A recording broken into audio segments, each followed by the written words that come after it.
Hi everyone, so today we're gonna talk about a very important issue, that is zombie wildfires in Arctic region. Are we aware about this term zombie wildfires? No. So let's see. Zombie fires in a warming Arctic region a worry.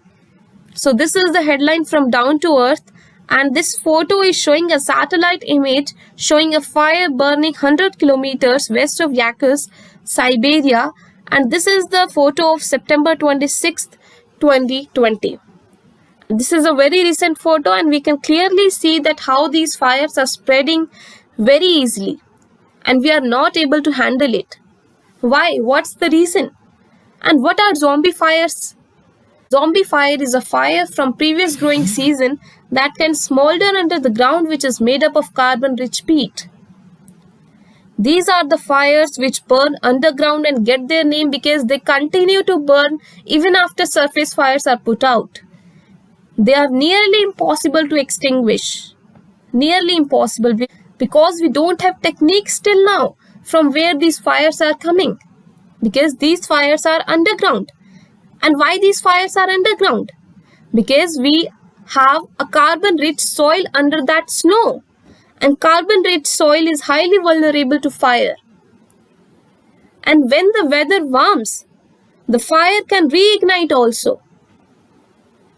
And when these fires reignite, then the global warming will occur. Climate change occur. So, second reason is these fires are going in those regions also which were formerly fire resistant. So in the fire resistant regions also this is going, and this is showing that we are not able to handle it. The tundra north of Arctic Circle is drying up, and the vegetation there like moss, grass, dwarf shrubs are starting to catch fire. This is the new study published by Nature Geoscience. So in short is, zombie fires start with the permafrost in the carbon-rich peat of the Arctic tundra. Highly flammable gases are also released like methane. And we know very well that methane is a highly potent gas, greenhouse gas, more than carbon dioxide. Dangerous feedback loop, that is zombie fires, burn underground for years and years, release huge amount of carbon into the atmosphere and increase global warming.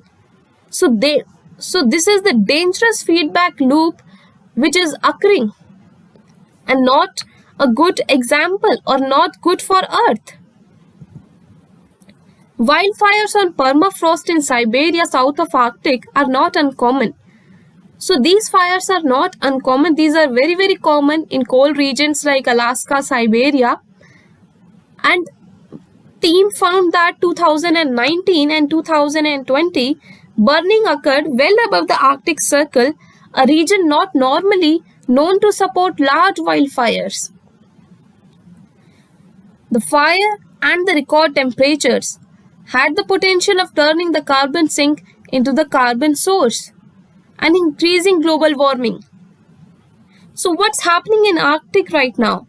Increased fire activity this year.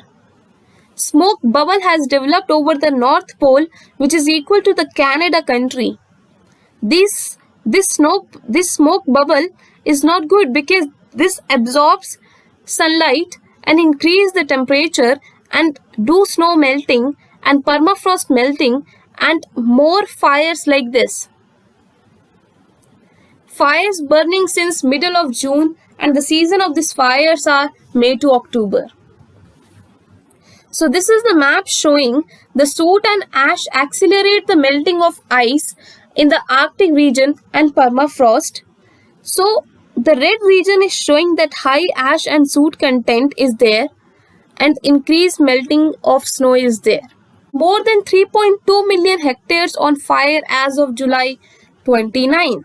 3.2 million hectares on fire. So this is the clear indication that where our North Pole is going, and North Pole is very important for our Earth to maintain the temperature, to maintain the cycle on this Earth. There was an urgent need to understand the nature of fires in the Arctic, which are evolving and changing rapidly. In fact, the issue was so important to the climate system that it had to be taken up as an issue of global importance. The study urged global cooperation, investment, and action in monitoring fires. In short, if I would like to say that in 2019 and 2020, there is a huge difference in the carbon dioxide released. In 2019, 50 megatons of CO2 released, and in 2020, which is not over yet, 244 megatons of CO2 released till now.